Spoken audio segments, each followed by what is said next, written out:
Hey everyone, it's Marcus. You've probably seen me in the Hustle Buddies group. Uh, in Q3, Cody did a really good video over his business and how it went from the beginning to the end.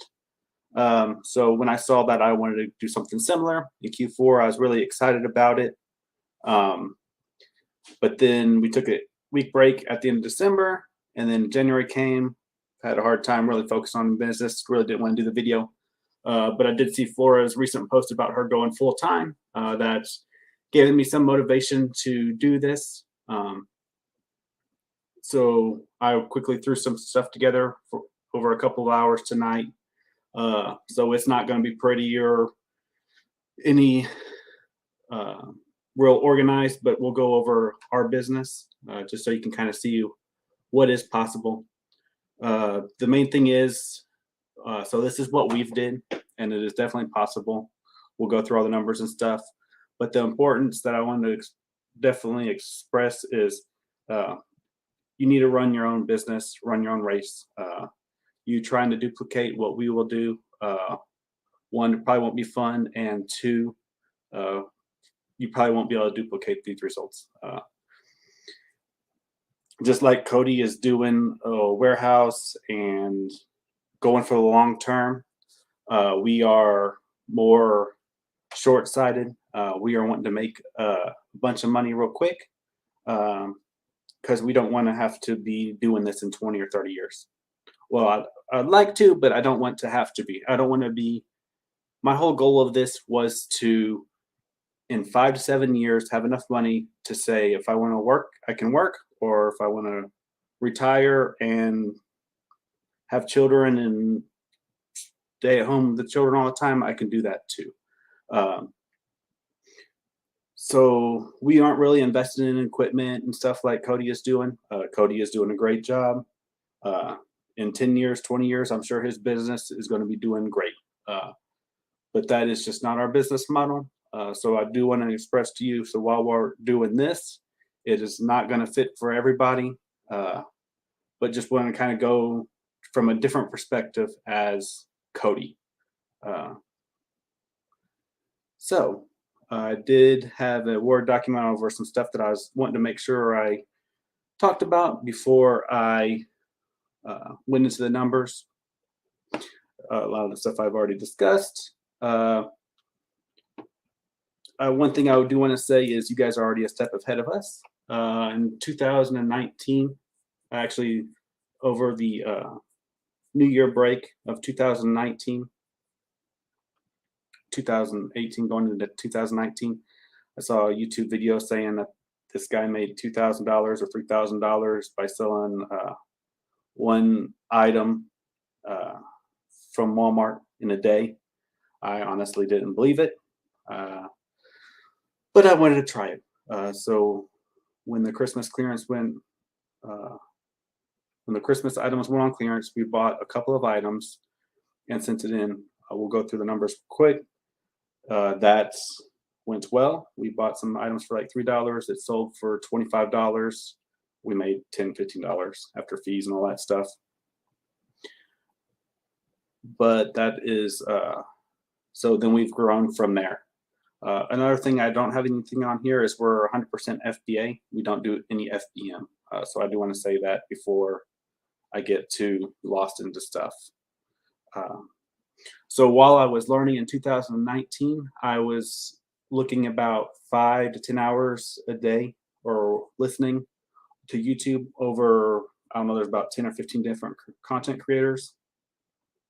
Some of them focused on Amazon. Some of them focused only on eBay. Rally Roots was eBay. So when we first started, we were doing a little bit of eBay and Amazon. Obviously, you guys see us around the Hustle Buddies, so you know we've kind of we've went 100% into the Amazon platform. We will probably eventually go into eBay, but we wanted to focus and master one platform because that was going to provide us more money than trying to make a couple dollars here, a couple dollars here, a couple dollars here. We just went full focus on Amazon. The stuff that is for eBay is downstairs in storage. eventually we'll have a VA or somebody to list that. Another thing I'm going to say is, before we go into the numbers, is I'm not going to go into much teaching or stuff like the VA, that's a virtual assistant. I'm not going to go into what means what. You can search that. As always, you can ask questions. Please, if somebody asks a question and you know it, please answer it. Then I'll just say, yeah, I'll like your comment, or say, yeah, this person fits our business model. That does two things. One, it lets me focus, spend more time on if anybody has any questions solely for our business. That means more time for that. And then two, it also gives another perspective. So even if it's different from us, especially newer people, the more perspectives they get, the better. So let's see. So at the beginning, I said it was too good to be true. I didn't think it was going to work well. So I had a bank account, an old bank account with, I think, $1,300. So we like, okay, we'll just use this for the business account. If it works, it works. If not, no big deal. So we never wanted to go in debt, because if Amazon suspended us or something happened, we didn't want to ever end up worse than we started off. I know some people have went into a bunch of debt doing this, and then for some reason their numbers don't work out or something, and they leave the business with thousands of dollars in debt, ending up worse than they began with. Or they get suspended and then they get in trouble that way too. So that has been something we followed through from day one. We have never did debt. We do use credit cards, but we only use credit cards up to the amount that is currently available in our bank account. At the beginning, that was everything. Recently, in the last year and a half, last year, we've not went below $30,000 in the bank account, 35,000, because of a 6 months emergency fund. So just an example, at the beginning, when we had $2,000 in the bank account, we would hit stores and only spend up to $2,000. We would never go over that. Recently, so like if we've got $80,000 in the bank account, we don't want to go below $35,000. So that leaves $45,000 for us to spend that week. And then we get a payout. We request a payout every week. So say we had $45,000. We spent $28,000. So we've got $17,000 left. And then the next payout may be $25,000. So $25,000 plus $17,000. And the next week we've only got $42,000 spent. There are times, obviously, when we run low on money. We might have $50,000 in the bank account, and so we can only spend $15,000. One thing that you will see is we also have my aunt working with us or for us. So she has a dedicated amount of spending power every week. So even though we get $15,000 a payout, some of that goes to expenses, of course.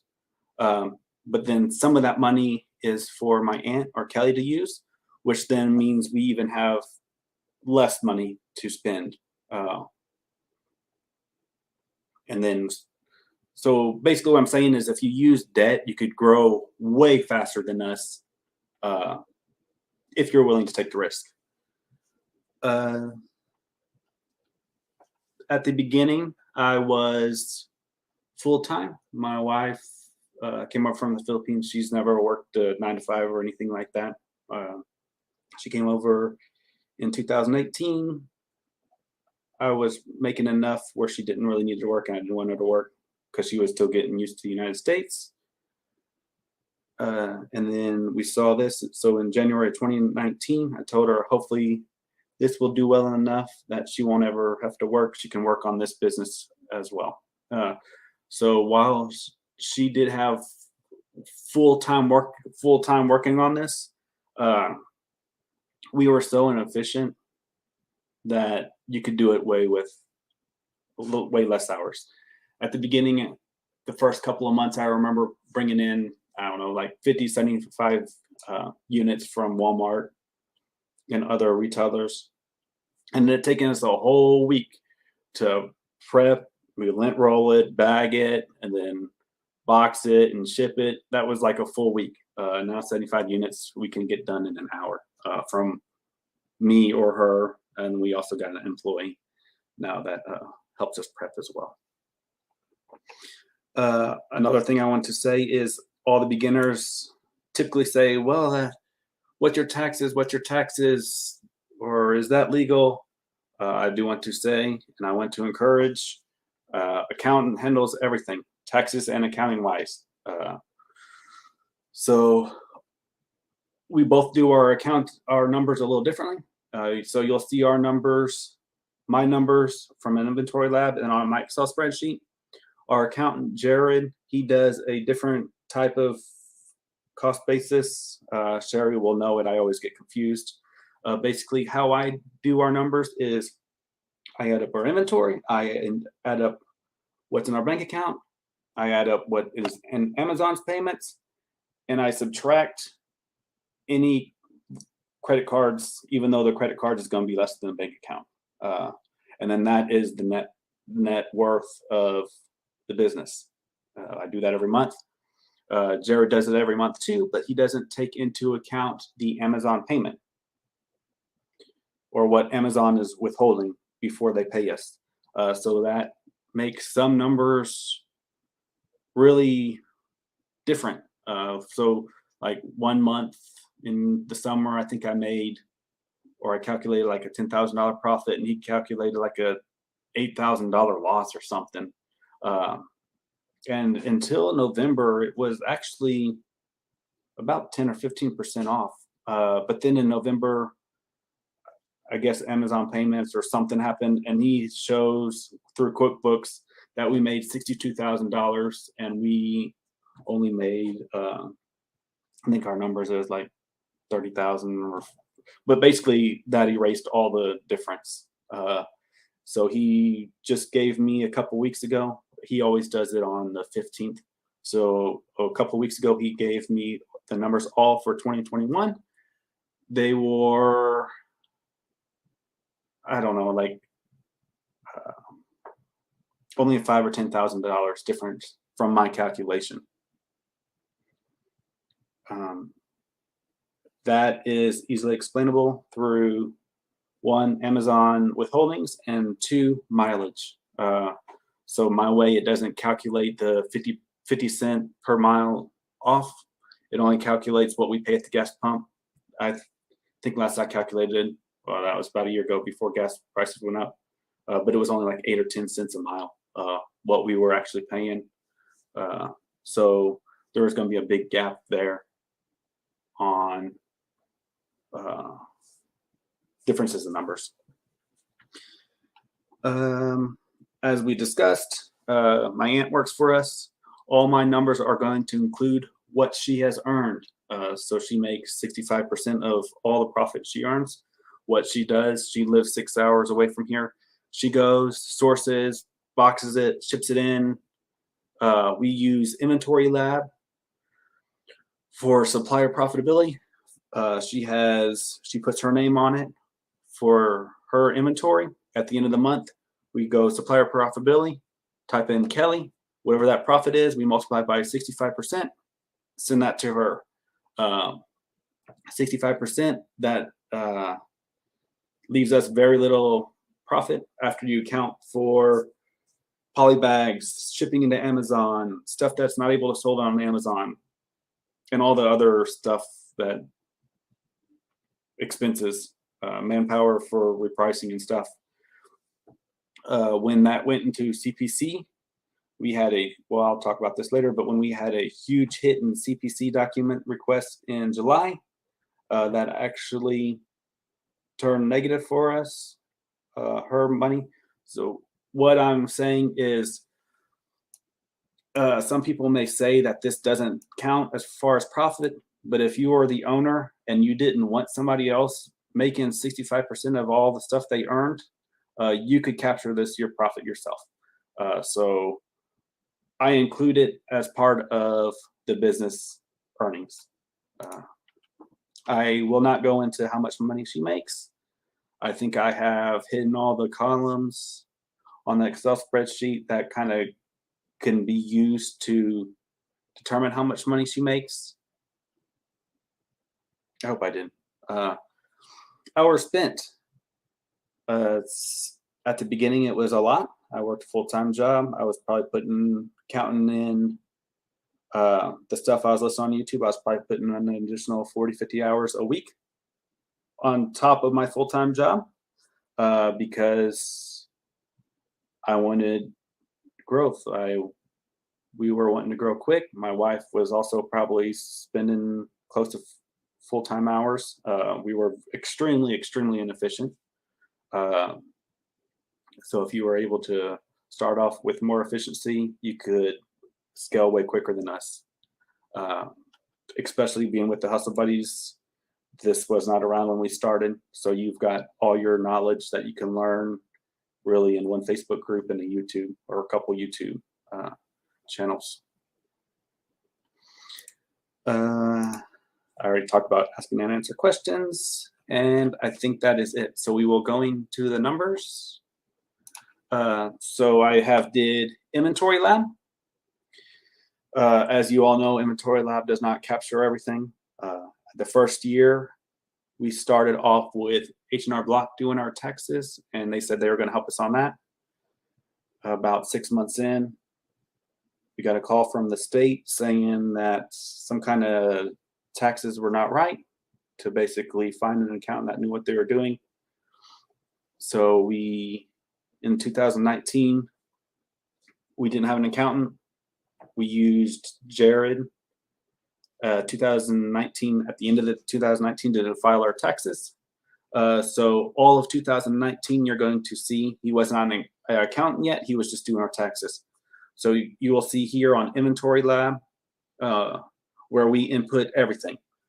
We did not use Inventory Lab at all until March or April. So I had to backdate all the COGS and stuff, as well as the mileage and all the other expenses. At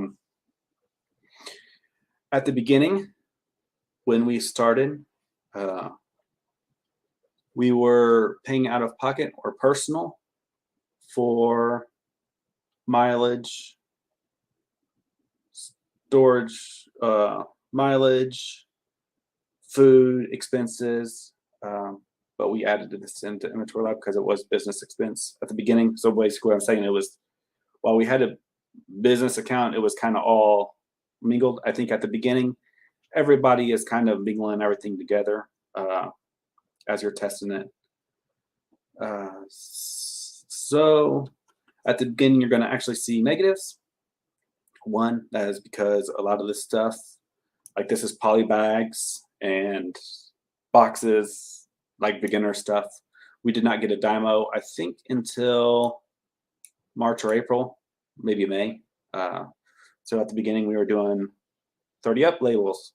That was fun. At the beginning, it wasn't much. As you can see, we only spent like $20 on inventory. But by March and April, we were having a couple hundred units, and then we'd have like four pages of 30 up labels, and it only gives you a couple of words, so you have to determine what was what. So sometimes that was easy. Sometimes it was extremely hard when you had the same item with different color variations and it didn't have the color onto it. So you had to go into Inventory Lab and determine, okay, this SKU was for this item, and then pull it back out and sticker it. Inefficiency. So also what you'll see is January. I talked about having the bank account of $1,300 that we were going to use for business. But I thought this was too good to be true. So I think we spent $50 on inventory at the beginning. You can't sustain a profitable Amazon business on $50 COGS. As you'll see, it was negative a lot for the two things. One, because there wasn't enough profit there to offset expenses, basically. February. So we made some money on a couple of items in January. February, we went a little deeper. So we, I don't have all the numbers, and I don't remember it off our head. Well, we have an Excel spreadsheet, but I don't know how much money we spent. But we spent $170 in worth of COGS in February. It obviously was not enough to offset the costs, especially when I think it was February or March. We went down to Owasso and went to a store, and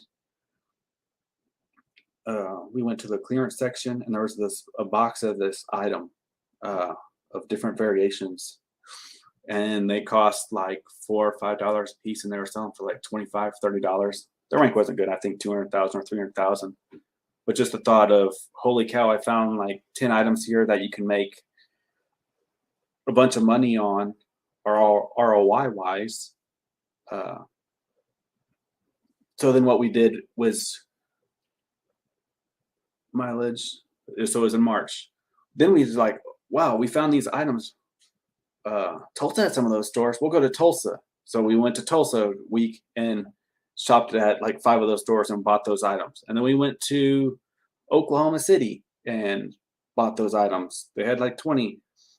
So all of 2019, mostly we would go to our local Walmart sometimes, but most of the time we were going to like Store X, we'll call it Store X, and buying those items. As we went to Store X, we would occasionally find another item that would be profitable. Then we go to the next store and then look for that item as well. So instead of looking for, at the beginning, we were only looking for like 5 items. It grew to like a couple hundred items, where every time we go to that store, we would spend $80 to $100. I don't know the ROI, maybe 50, 75% ROI. Some of it was 100, 150 though. So maybe an average of 75 to 100% ROI. We would go to St. Louis and hit like 25 of those stores, and we would spend like $3,000 over the weekend. We would stay with my grandma. She lives nearby, to save on hotel costs. So our expenses and mileage was really high in 2019.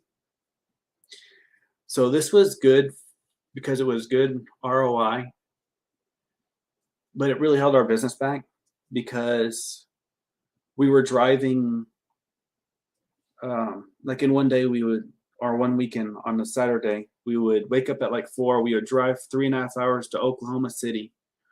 We would shop all day, maybe spend $1,500. Then we would drive back to our house and get home at like 2 a.m. or 3 a.m. It'd be like a 22, 23-hour day that we were awake. And then we would sleep for 5 or 6 hours, and then we would go up to like Kansas City the next day.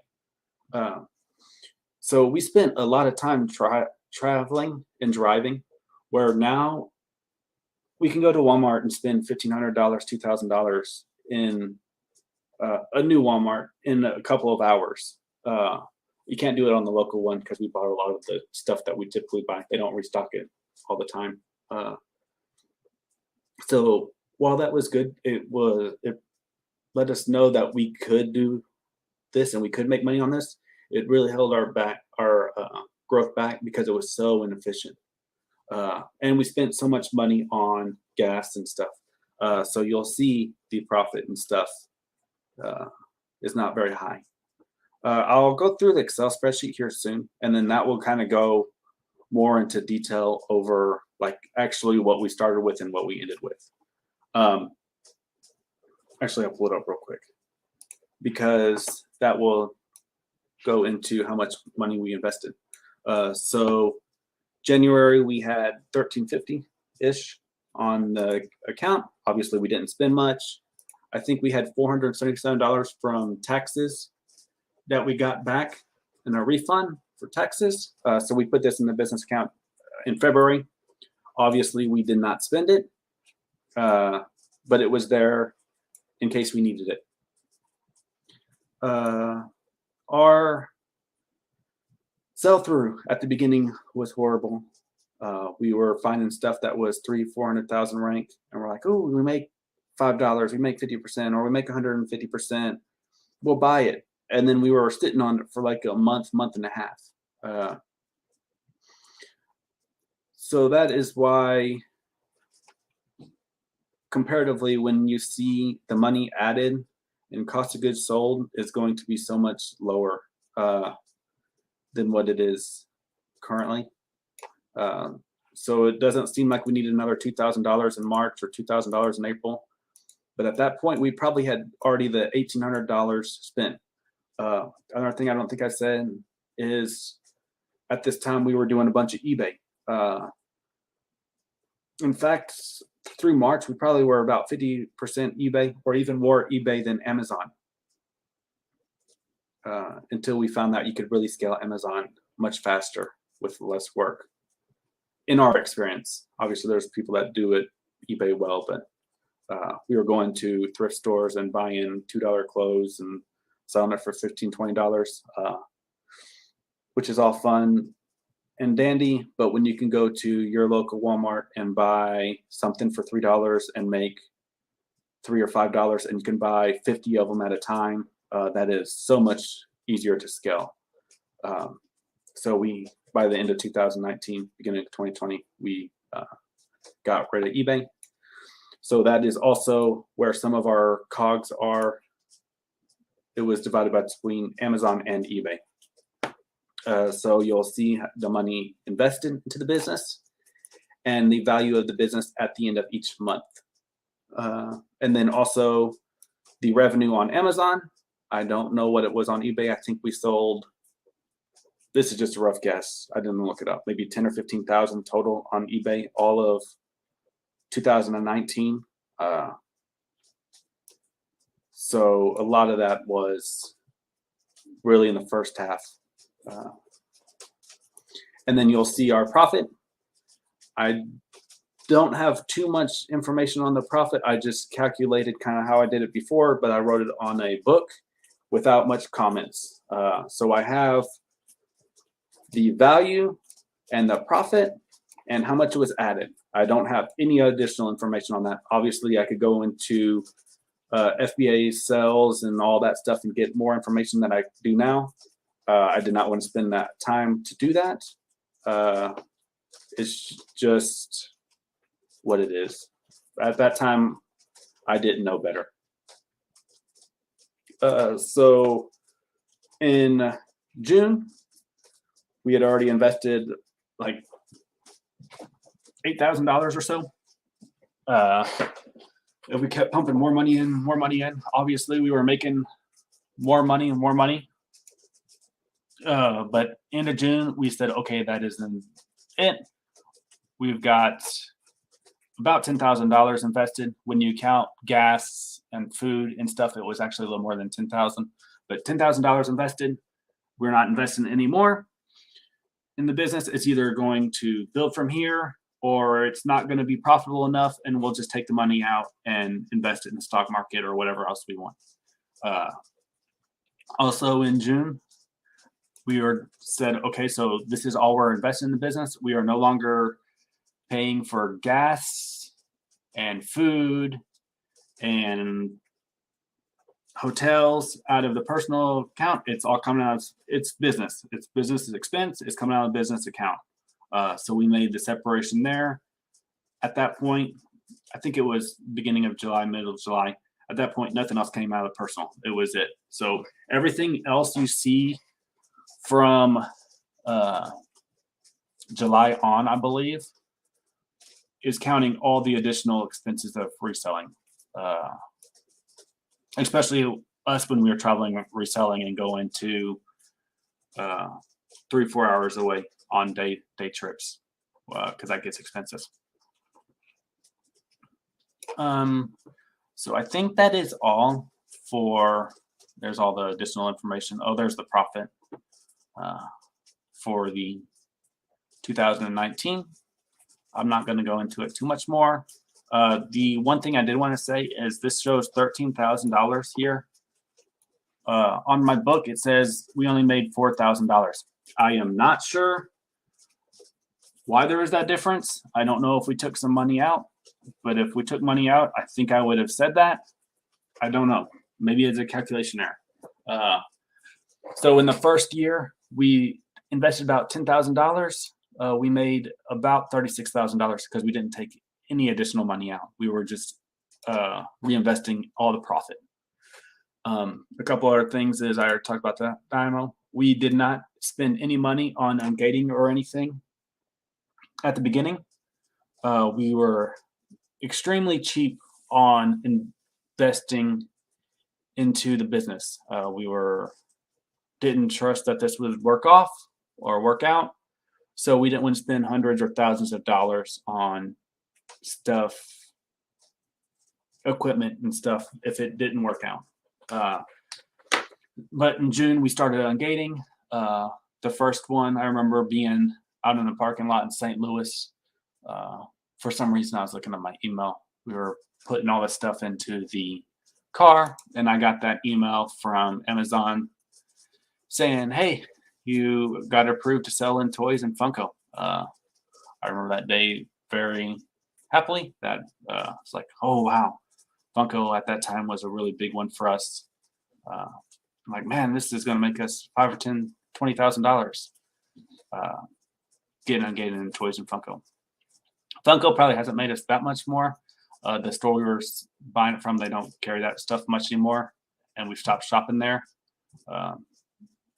Store X. However, the toys ungating, yeah, that's probably made us six figures, if not more. So I think that is it for the first year. The second year, we did a little bit in January. We bought and sold some, or sent some into Amazon. We stopped eBay. February, I knew I was going to be busy with my 9-to-5 job. They were going to be doing some work on the plant. So that meant I was going to be working 12-hour shifts, 7 days a week for a few weeks. So that started in the beginning of February. And then, as everybody knows, COVID came around. We sat around and didn't do much during COVID. I played games. Work didn't stop.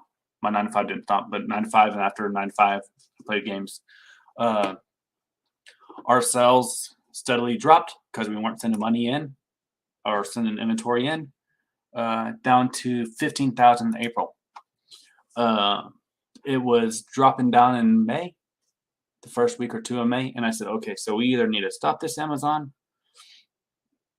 and pull all the money out and all this inventory, or we need to start it back up again. So middle of May, we started back up again.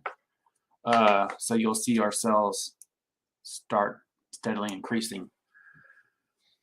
During this time, I was not doing all the number crunching, little number crunching that I did before. I wasn't doing it. It just was, we'll go to Walmart or wherever we were shopping, send money in. As long as the bank account was going higher and inventory lab was showing us that we were profitable, then we would keep doing it. We kept doing it. So here's our numbers for 2020. So the first year of selling, we sold $180,000. Obviously, you know, the first few months of that was next to nothing because we started so cautiously. The 2020, we weren't doing much. So for a few months of 2019, I don't really count. And then like the first few months of 2020, I don't really count. So while we've been doing this for 3 years, I mean, really only 2.5 years was actively like selling, trying to hit goals, business minded. So our numbers over 2020, at the beginning, there was not much to say. We started again in August of 2020. My aunt,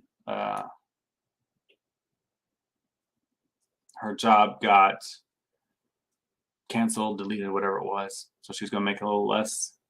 We previously were wanting my brother to work for us or my mom, because my brother was having a hard time finding a job, and then mom could use some extra money. So we were asked them. My brother ended up working at Target. My mom didn't really want to work at that point. She wasn't able to. So then a few months later, my aunt asked if she could do anything for us to make a little extra money to cover her pay decrease. So, of course, at that time we had extra money in the bank account. We weren't able to spend quick enough because we were so inefficient. Basically, we were inefficient. So she started with us in September. So I am going to get rid of all this. I just added all this in there earlier to give you guys more information over the backstory. So in September, I called up Jared, who had did our taxes previously for 2019. I said, okay, I think he said we were needing to have 40,000 revenue or 30,000 revenue, 50,000 revenue a month. And then we would go incorporate our business. It would no longer be a sole proprietor. So I like, okay, Jared, we're above that limit that you told us that we need to be above to be in corporate. Additionally, we have my aunt that is wanting to work for us. Can you be our accountant? Basically, we need help. So he set up the corporation for us, as well as he started monthly accounting.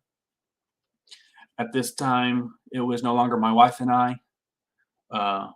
We had my aunt working for us. So we had to really be serious about this, know our numbers, where money was going, how we were making money, all this stuff. So I started keeping track of our numbers on an Excel spreadsheet. And then also Jared, he obviously did his own numbers too.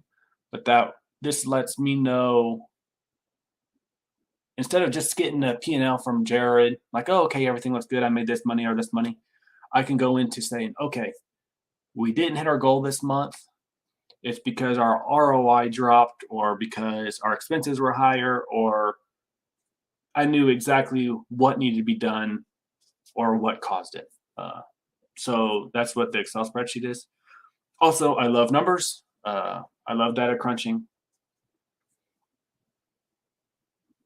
I love reselling, but I've always been a fan for numbers and math.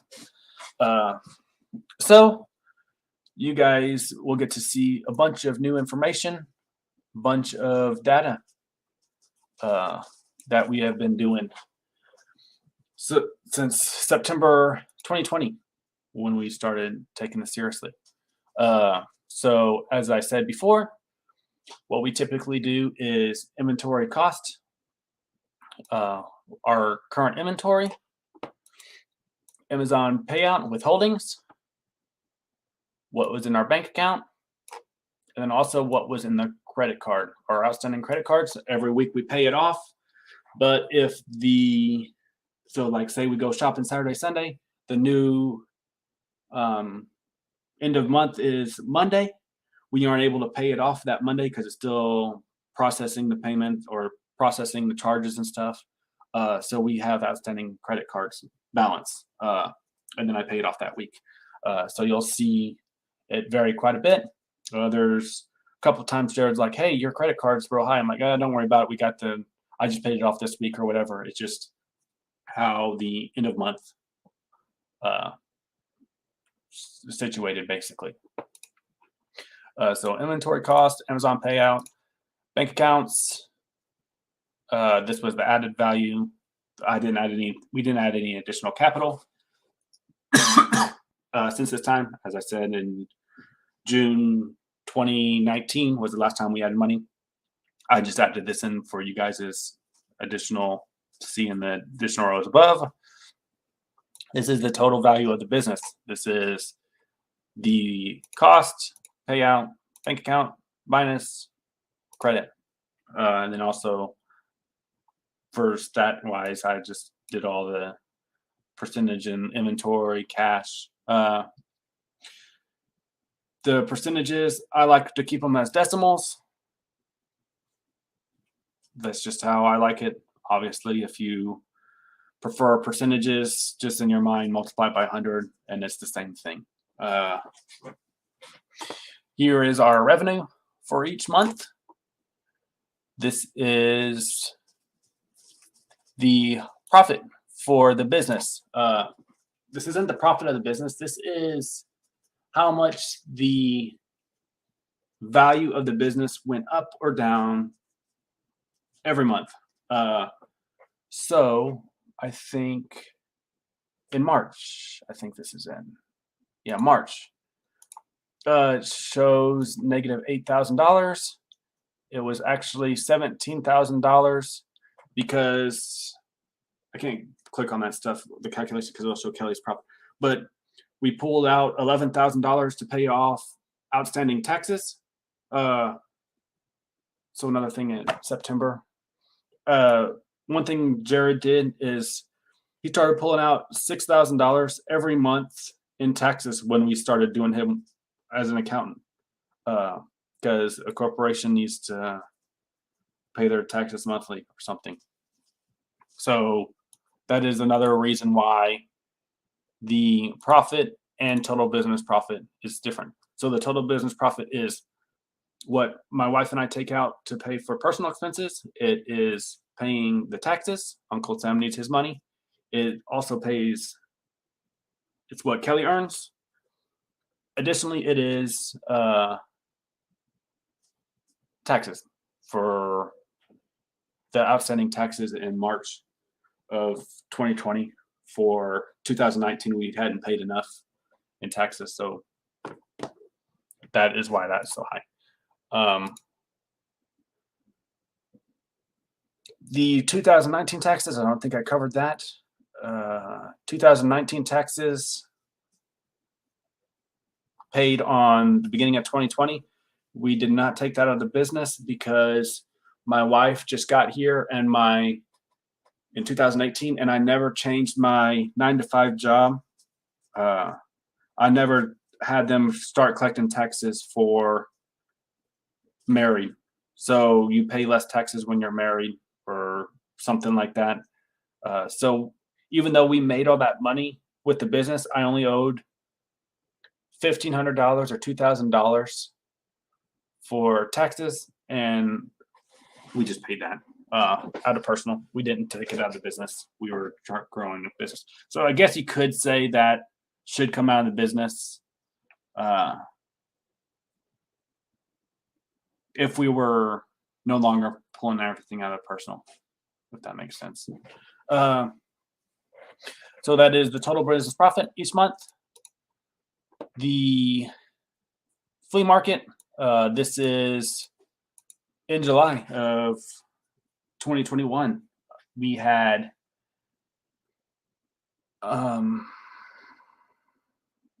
CPC issues. I think it was the Hustle Buddies.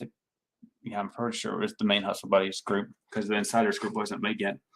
I talked about we had 700 different ASINs that got hit by CPCs. I deleted all the inactive ones. I think it was 390 ASINs that were active. So we had to start liquidating some of those stuff, even at losses, because we didn't want that inventory at our place. Additionally, Amazon started sending out, I forgot what it's called, but an account health or listing errors or listing,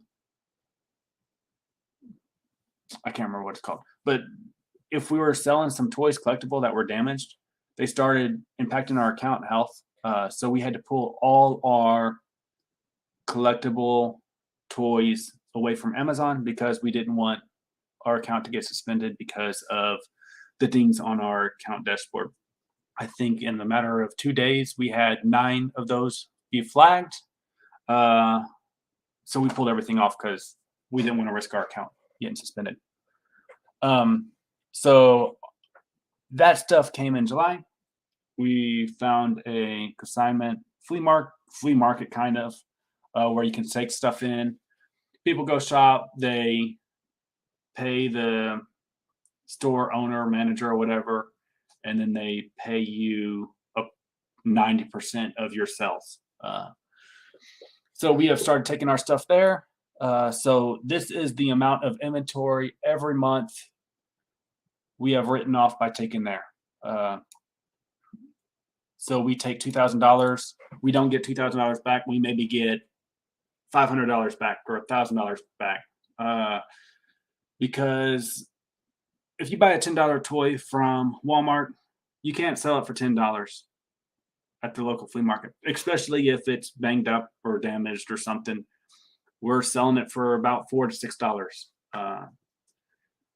It's not really worth our time selling there because the amount of time we spend going there. In fact, one reason why our profitability in July and August was so low is because I was spending so much time on the flea market.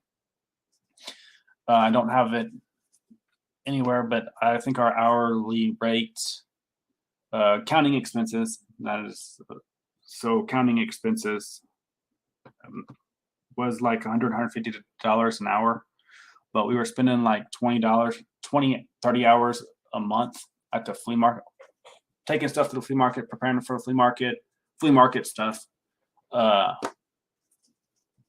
So if we had spent that time actually doing Amazon, making money, that would have added a few extra $1,000 on here as well as the CPC. The CPC it happened in February and March. I think it maybe cost us $3,000 to $5,000 February, March. July and August, I don't know I'm not able to calculate like exact amounts, but if you account for the liquidating of product as well as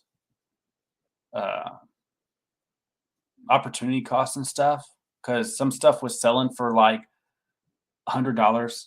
We'll say $100, but it only had a couple weeks left before the listing was deleted. So we had dropped the price down to like $70, tried to get $50 back out of it instead of losing like the full $100 worth.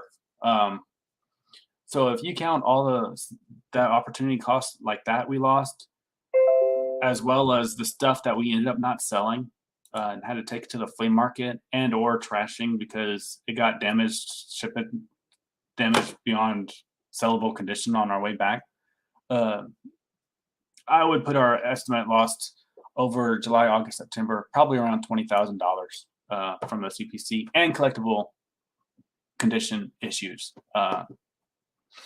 So that is one reason. That is the main reason for that. That, the flea market time, and also when you're not making as much money, it's harder to work a lot, right? I mean, if you're making $5,000-$10,000 a week, then hey, yeah, it's easy to keep working because you're having fun and you're making a bunch of money and everything's successful.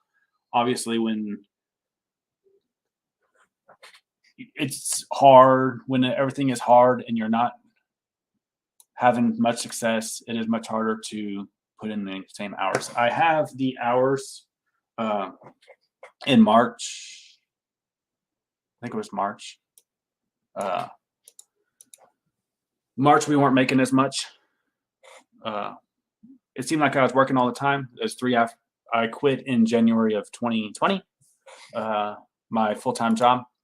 So after a couple of months, it seemed like I was working a lot, but our profit wasn't any higher than it was before. So I started keeping track of my hours, how many hours a day I spent working, and what I was doing working, spent those hours on. So I just saw this is 50 minutes. We'll have to hurry. Sorry. And I lost track of my mind. So the hours has been a great help because I was able to say, hey, we're spending 20, 30 hours at the flea market. It's not providing the value. Instead of going to so much extreme to make sure it all looks nice and stuff, I basically told the manager, hey, this is not worth our time. I can come in every 2 weeks. I can drop stuff off, throw it here, and you can keep us if you want, or we can just throw the stuff in the dumpster. So she's actually started helping us. They clean our little area, our selling area, and we don't spend near as much time on that. I think she appreciates it because we do, like, we give gift cards for raffles and also advertise on Facebook and stuff like that, as well as providing a lot of toys and stuff that is, I mean, really cheap. Actually, I'll say it. There's some clothes from 2019 that we got that was in our basement that we just went through. The Amazon listing is no longer selling. And it's still there, but it doesn't sell. It's messed up. They're like $15. Well, they're normally like $20 Wrangler shorts or $15 Wrangler shorts. We're selling for like a couple of dollars. So, I mean, that just draws people to the flea market, and she appreciates that. So we're providing the stuff really cheap, and she's providing us help by keeping our booth so we don't have to spend this much time there, making it all pretty and organizing it and all that stuff. I'm going to run through this quick because this is already a long video. Order value, order profit, fees, orders. This is all from your inventory lab. Your, shoot, what is that? FBA sales. FBA sales. I'm not going there. It's going to show what we sell. I'm not going to do that. And then product costs, calculating the profit percentage. So profit, fee, product. This is basically the percentages of each of these based on the order value. So you can kind of see, okay, we sold $100. $42 of that is from the COGS, 33% of that, or $33 is Amazon fees, $24 of that is profit. Before all expenses, returns, everything else. This is our net margin. Yeah, total business net margin. This is basically this number, total business profit divided by revenue. We don't do eBay anymore, so that doesn't matter. Costs. So this is our profit percentage minus our margin. So what this calculates is all overhead, including returns. So that's just gives us an idea. Okay, well, we aren't doing very good, and I think it was September. When some of the CPC stuff was coming on, I'm like, man, what's going on? And it's because we were pulling a lot of inventory away from Amazon and having a bunch of returns. Because when that CPC stuff came out, we stopped sending in toys because the CPCs targeted toys. We started doing clothes. Clothes has high return, which increased our costs. Here's the costs per month in a dollar basis for those months. So this is a company brand, whatever you want to say, that we have been reselling. We found it in 2019. We found it online. We found that they had a lot more variety online. So we've started selling that brand. We keep that separate from everything else. One, because it was online. We never did online arbitrage before. And then also to kind of, there was large variations whether we were sending in inventory. They frequently run out of stock of stuff. So we wanted to determine if our lower revenue, lower profitability was to do with this. And also just, this is one brand. It's kind of cool seeing, hey, when you find one brand or one product that is so profitable, it's just kind of nice seeing, wow, look, this is in 14 months, we made $27,000 out of it.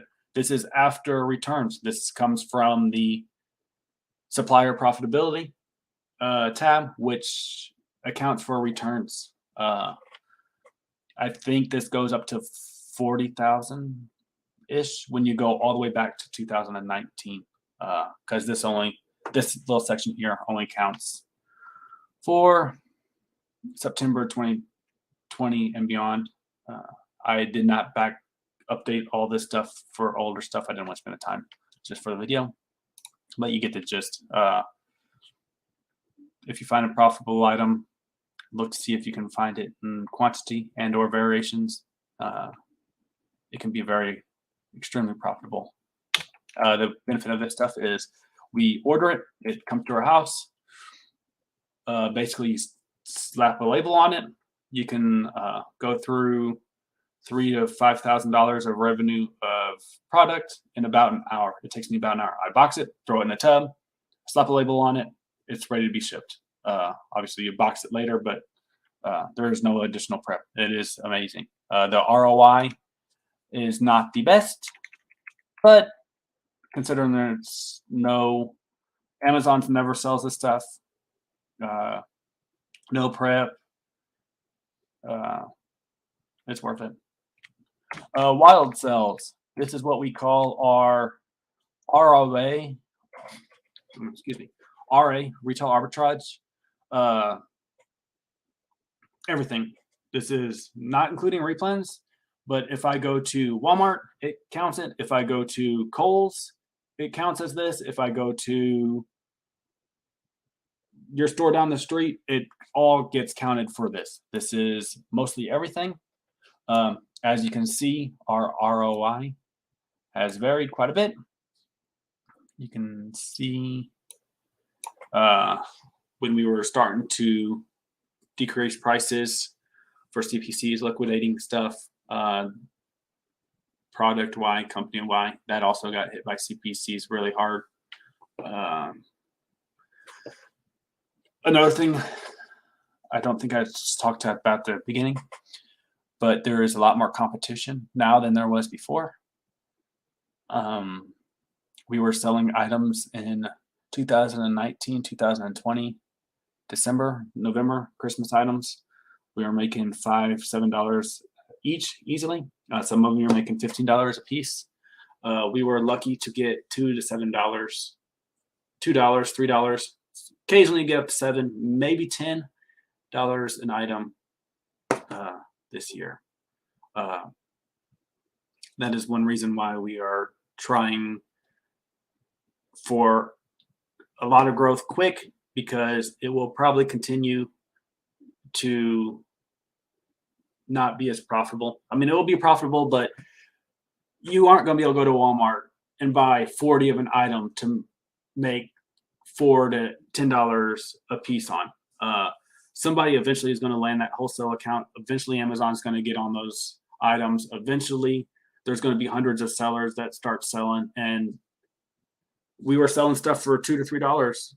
I mean, that was still profitable. We sold, I don't remember, thousands of it for $2 or $3 a piece. I think it averaged like $4. That was still like $10,000 profit for, I mean, little work. So, I mean, people are going to take advantage of that. It's enough. The profit is too easy to always be this easy. Supply and demand. The supply is starting to build up, but eventually the supply is going to increase. There's always going to be reselling, but I don't think it's always going to be as this easy on this scale. Replens. This is, if you're not taking the replen course by Nate, it's pretty good. This is replens from mostly Walmart. I think there might be a couple of stores in here, but basically go to Walmart, buy an item. This is mostly grocery. We don't count toys and stuff in there. That's not restocked weekly or every week or every couple of weeks. That all goes into wild sales. This is mostly grocery where you can go, and if you want to buy 10 of them, you can go buy 10 of it. If you want to go buy 20 of it, you might have to hit 2 stores, but you can buy 20 of it easy. So this is replens. The ROI and margin is a little lower than the wild sales. This, I will have to look at that. That is probably not right. I just did this a few hours ago and I didn't go through it. I just scrambled it all together. But 26% is on or wild is not right. I think I was calculating 43. I'll have to go through and see what I typoed something or did something. I probably typed something in while I was working on a spreadsheet for the video and messed something up.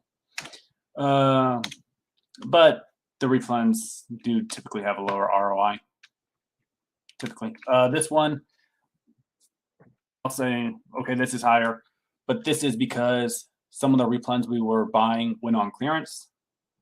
So we bought hundreds, if not thousands of them between stores because we were going to store and buying them. But we kept them as a replen because we've been selling it for a year and a half. So that's the only reason why that's so high. OA sales.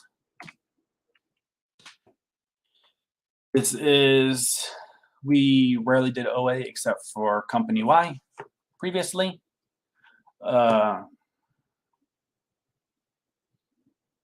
So we started in August because this was hoping to help us grow when you can go online and order larger quantities. Typically the ROI is lower, but it does save time traveling and stuff. We would have had a hard time doing OA at the beginning because a lot of our early growth was from going to company X and buying stuff that was 7,500, 150% margins. That is extremely hard to find on OA. So when you're limited on capital, then typically you need to spend more time and find higher return on your investment, ROI. But now that we've got the capital, as you can see over here, we typically have extra capital in our bank account. And right now we are trying to spend it. So we are willing to go on 25, 30, 35% ROI on OA because that, even if we're only making 10% after returns and expenses and stuff, that 10% return is much greater than the 0% sitting in the bank account. That is it for this number. Oh, I need to go through inventory line, but here is the numbers chart-wise. You will see the business value. Obviously, some of this at there early on was invested capital, but you'll see the business value. It dropped here because we just pulled out, I think it was $30,000. We paid off my wife's student loans. We also paid for a family vacation, or we will in 2021. So we pulled that out. And then we also had some other personal debt that we are paying off. Before we always were trying to grow the business as much as possible, but we are starting to take some of that profit from the business and make us better personally, better financially, personally. Cumulative money earned. So this is counting all the stuff for that went to taxes. This is counting Kelly's profit. This is counting personal payouts, everything. So basically, the number is right here. We turned $10,000, about $10,000, into $483,000 or $463,000 in 3 years. I just want to remind you that you put the time and effort into it and you are efficient. You can do this much better if you are willing to take on credit card debt. You can grow much faster. You are already in Hustle Buddies. You have good teachers, mentors, learning resources here. So that already puts you way so much in advance.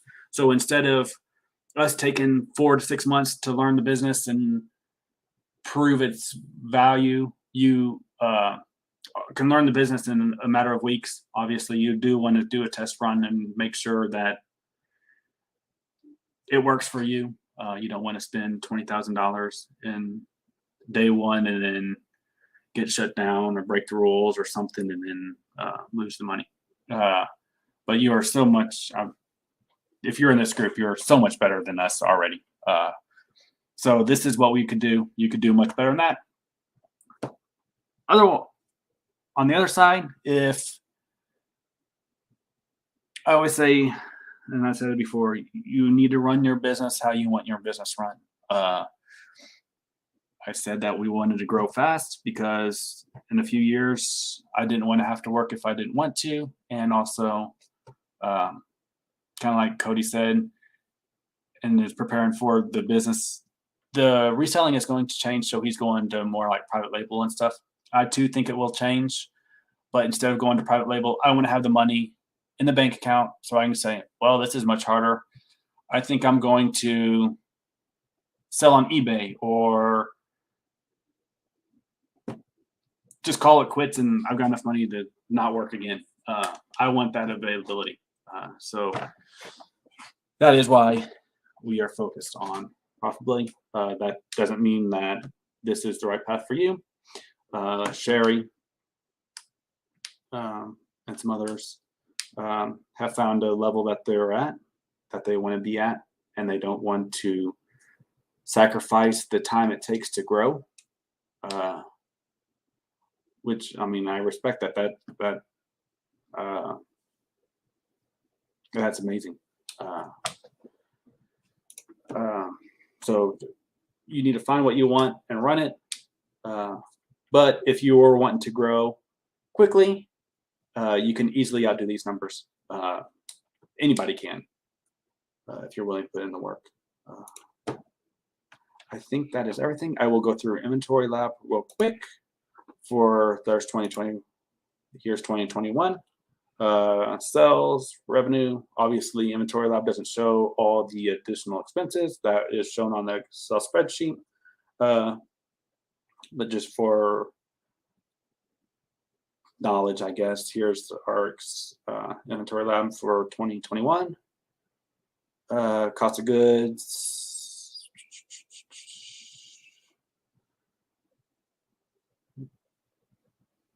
Slowly go through. And from this or anything else, you can always pause and if you want to run numbers or more deep dive. Profit, obviously, our profit wasn't that high. Our profit for 2020, oh my, I changed so much stuff for this. Okay, was 282,000. Was a profit. I did not say that. So we started 2021 with $150,000 net worth. 15. Man, I left so much stuff out. I'll quickly go over it though. But 150,000, 35,000 of that was for 6 months. So it was not being used as far as spending.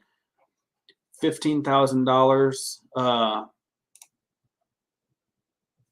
A lot of inventory from eBay and unsellable inventory, whether the Amazon listing was removed or CPC or the item was damaged, was sitting there.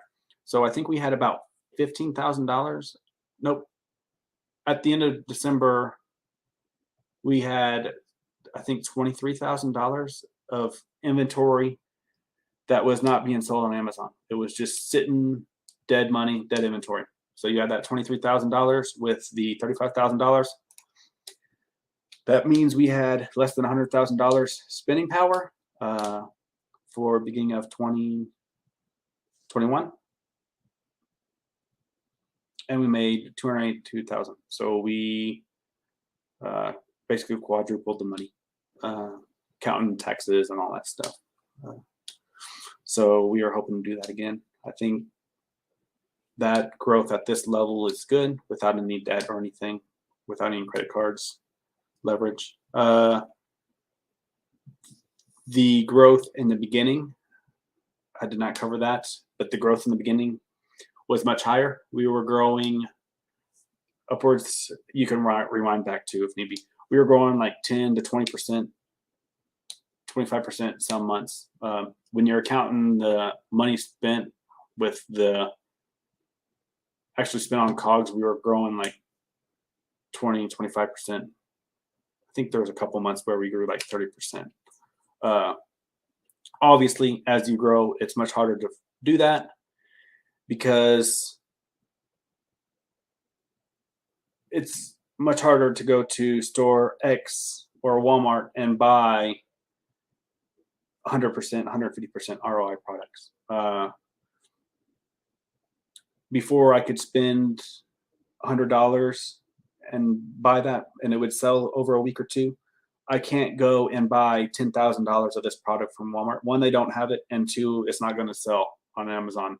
If I buy $10,000 of product, it might take a year to sell, and then at that point, you're wasting money on storage fees, opportunity costs, and everything else. So typically, not always, but typically, as you grow in size, your ROI will also drop. You're willing to take. At the beginning, we weren't buying anything that was below 50% ROI. Now we will do 30% if it's wholesale or OA or something that we've been selling for a while, and we know it's like you could get 27% for this or 25% for this. Low returns, low prep. It just, you buy it, you make 25%, it sells within a couple of weeks. You can flip that money over and over. We'll do 25%. Before we never did that because we were able to spend all our money on higher return products. Another thing I did want to say, in November, we did take out a small loan from Amazon. I think it was $25,000. So this, I mean, you can count this as debt if you want, but this was Amazon's payment is always much higher. They always had like anywhere between 30 to, I think there was one time where it was $65,000 that they're holding of ours. So we took out a little bit of loan to help, Amazon loan to help fuel that for Q4. The reason for this is because we just got nailed by CPCs and had a rough summer. So we were definitely needing growth. But they offered us $300,000 loan, and I wasn't going to do that. I'm also not taking out credit cards or anything else like that. I just took out a small Amazon loan. It's being paid off. So that the loan was never more than our 6 months payment, nor was it more than any time Amazon holds in our bank accounts or holds in their payment withholding or whatever you want to call it. So you can say that it's leverage if you want, or I don't really count it as that. I just say it's leverage against the Amazon withholdings. There is, let me pull up the Word document. I think that is everything. Oh, 2022. Here is this. This is a pretty crappy month. The refunds were ridiculous. But that's, if you want to look at January, that's what our January was. We only made, their business only made $19,000. Part of that was because we took a week off at the end of December, so our inventory was extremely low. We're building that up. We now have more inventory than we've ever had. So February should be more towards November, December numbers. That's what we're hoping. I'll pull up the Word document. The extra benefits, I did not go into that much. So on top of all this profit, the $470,000 we made over the last 3 years, this does not account for the meals, gas, or hotels during sourcing trips. In 2021, we wrote off $27,000 in mileage, hotels, food, expenses.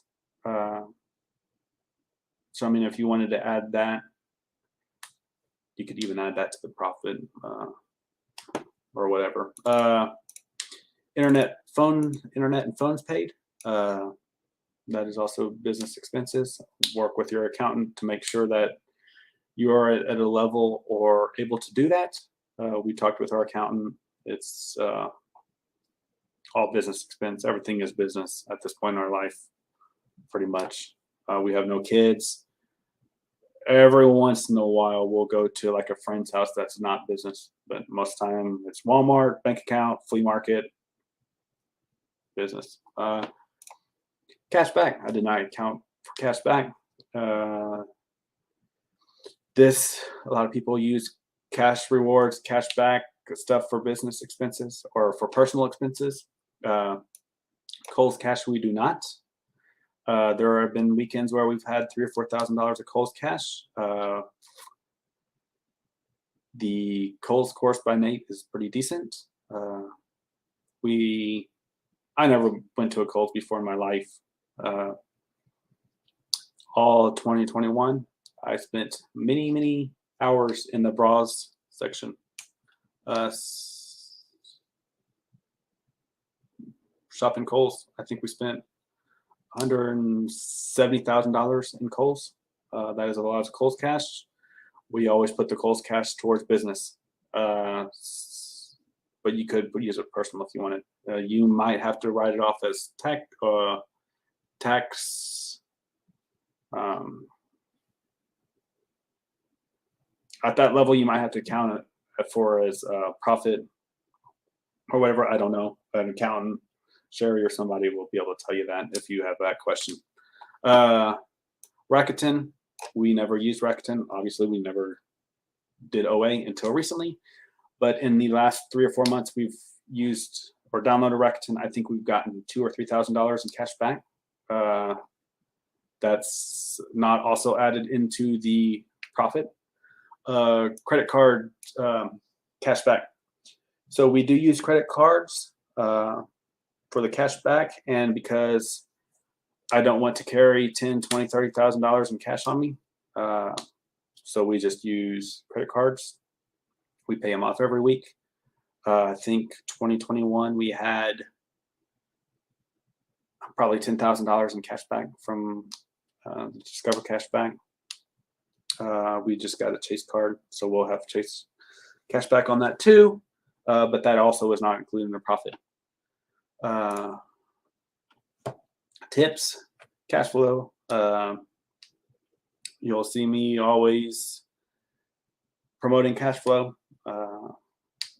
If your items aren't selling, if your money is sitting there, it's opportunity cost. I was wanting to expand on this, but it's already long. But if you've got $10,000 in money sitting in inventory that is not selling, and your business is growing 20% every month, that inventory that is not selling is costing you 20% in opportunity cost, as well as warehouse fees.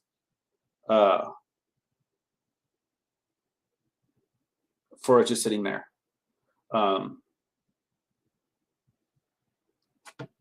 we buy and sell. We have our minimum ROI down to 20%, except for replens is 25%. If it's there for 60 days, I think it's 60 days, 90 days, something like that, our VA just takes the price until it sells. We do not hold it. If it's sitting there for more than a month, it was a bad buy. If it, my aunt works with my Kelly, or my cousin works with Kelly, my aunt, and there was some toys that she found that was like $10. She found it was selling for like $90. She was so excited. Obviously other people found it. She sold some for, I think, $60, $70, and then the price ended up crashing. I think she ended up making like $5 a piece. But that just goes to show where is that a year later, is that item back to profitable? Maybe. Some items are, some items aren't. There was a toy in 2020 that was clearance in January that was $4. It was originally $20. We bought 10 at the first store. The second store had like 10 or 15. I didn't want to buy anymore. I was like, okay, something's wrong with this. Well, last I looked, almost 2 years later, that toy that resold for $20, it had like a 20,000 rank, 30,000 rank. Amazon must have a lot too. That toy is now $14. If you would have bought that item and held it for $4, you bought it for $4 and held it, and you sold it now, you would make $2 on it. All the time we have made, I don't know, 10 times our money. So that item, you would have made $2 where we would have made $100. Magnify that by thousands, 10,000, 100,000, or even at the beginning when you're worth $50, $100. That is, if you're holding on to bad buys, it's going to be rough. Always be learning. You're in a good group with that. There's always people asking good questions, giving advice. The insiders group, you don't see me much anymore because the insiders group is amazing. I've not done much in the insiders group this last month because I just have a hard time focusing on business. Hopefully February with our inventory higher, our profitability will go up. That will make it easier to focus and want to get in with the group and have fun reselling. Right now we're just working, trying to hit goals, weekly sending in goals, trying to spend $25,000 a week, trying to send $50,000 of revenue out. That's the grind right now. Find what you enjoy, build your knowledge, and run your own business. I have said this many times in this. At the beginning, we started eBay. We started reselling on Amazon. We were doing thrift for eBay. We were doing eBay to eBay flips. We were doing groceries, toys, anything you could find in Walmart. We found in a niche that we like. There for a while it was toys, clothes, then it was clothes, more toys now. But that's what we enjoy. It makes going to work, going to Walmart and sourcing a long time much easier because you find products you know are profitable, brands that you know are profitable, and you also know you've already scanned or know 75% of the items. So you don't have to rescan it over and over and over. Maybe once a month that you might want to scan it to see if Amazon sold out or the price went up or something, but you don't have to scan it every time. Whereas if you just go in with like a chicken with your head cut off, going from here to there, to there, to this store, to spend an hour in Ross, spend an hour in Marshall, spend an hour in Kohl's, spend an hour in Walmart, you learn absolutely nothing. You might find a little bit of product, but you're so inefficient because you don't know anything as far as which good brands and to expand your business. So that is, find what you enjoy, build your knowledge, and then once you know what you like to do, what you're efficient at doing, what is profitable, run your business. There was like some hot toys and stuff going in, or somebody will say, hey, this store is good. Or they'll show Bolo at, say, Kohl's, for instance, and we're only shop Walmart. We aren't going to go over to Kohl's and look for that. We aren't going to go into Kohl's and look for that one item. We are, in this example, we're Walmart focused. We're not going to deviate. Just going and chasing all these fancy, shiny objects may make you money in the short run, but in the long run, it probably won't work off as well. For an example, there's a store that I've gotten pretty efficient at online. I've searched probably 75% of the products in our categories that we search or sell. I can go into that. I can go on that store, and I think a couple days ago, I'm trying to think of the days run together when you don't have a 9 to 5. I think it was Saturday, Sunday, whatever it was. I spent 2 hours, spent like $6,000 because I was like, okay, I know this, I need this. This brand is good. Oh, this one's on sale, I'll buy it. This brand's on sale, I'll buy it. But if I didn't know that, if I'd only spent so much time in that store and not going through everything, because I was also going to Ross and Marshall and TJ Maxx and Kohl's and Walmart, and I only knew a little bit of section, then I wouldn't have that ability to go, okay, this is on sale, I'm gonna go buy 100 of it. So I would suggest, from my experience, find what you're good at and run your own business. Build relationships. This has been said by Nate and about everybody. This is important. Our local Walmart knows us. There are some Kohl's, which are typically not reseller friendly. They will give us, they have in the past, they have given us a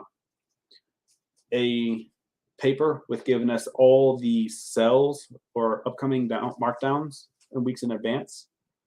I think Nate has a video saying that on YouTube. You can search it. I think a cup of coffee made him $30,000 or something. I mean, that is 100% accurate. If you get to know your people, get to know your managers, get to know your store employees, you'll be treated well, and then you'll also be helped out a lot, for sure. There was a store, I can't remember what it was. Oh, it was a different Kohl's.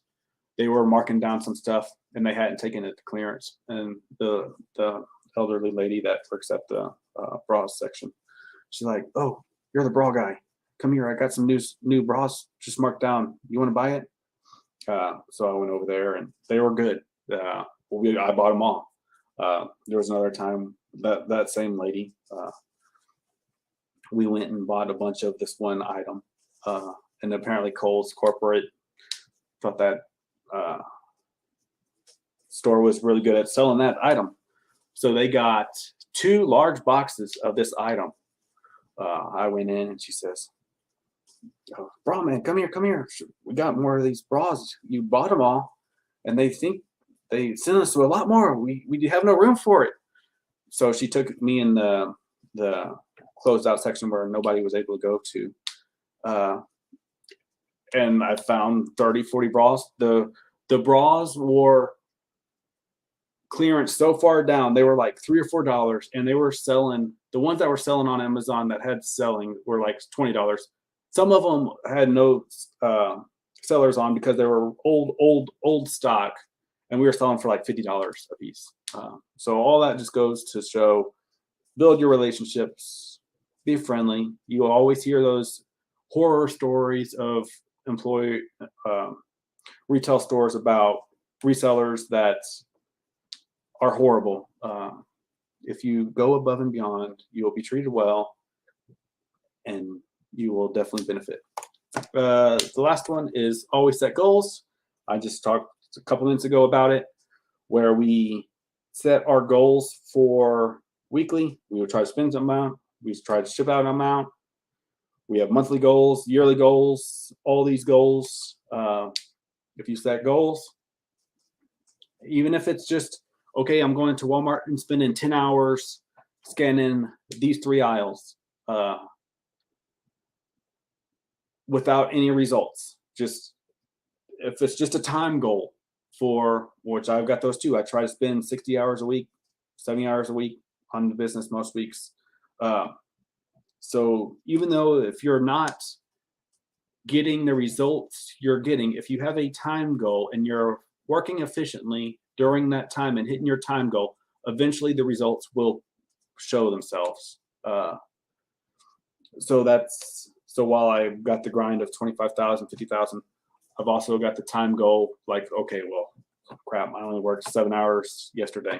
Now I need to work 15 hours or 12 hours today to catch up to hit my time goal. Eventually, these sales, this profit, all of this stuff will come around and make it well. So goals, and that is it. As I mentioned before, if you have any questions about our business, you can ask. I typically do have really long answers, so I may not be able to get to all of them. I'll try to.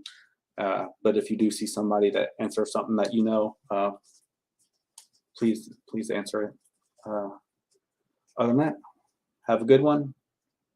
Hope to see many more of you with Flora's story here in the next year, 2 years, saying you quit your job and going full-time reselling. I'll tell you, it's gives goosebumps. I thought it was going to be amazing not having a 9 to 5, but holy cow, there is no words to describe it. June, we worked, I think, 2 days all of June. We took a couple-day break to see my dad in St. Louis. Then we took a 2-3 week vacation to Yellowstone, Utah, Colorado, out there, and then came back. Couple more, actually I think it was about a week up with grandma and my dad.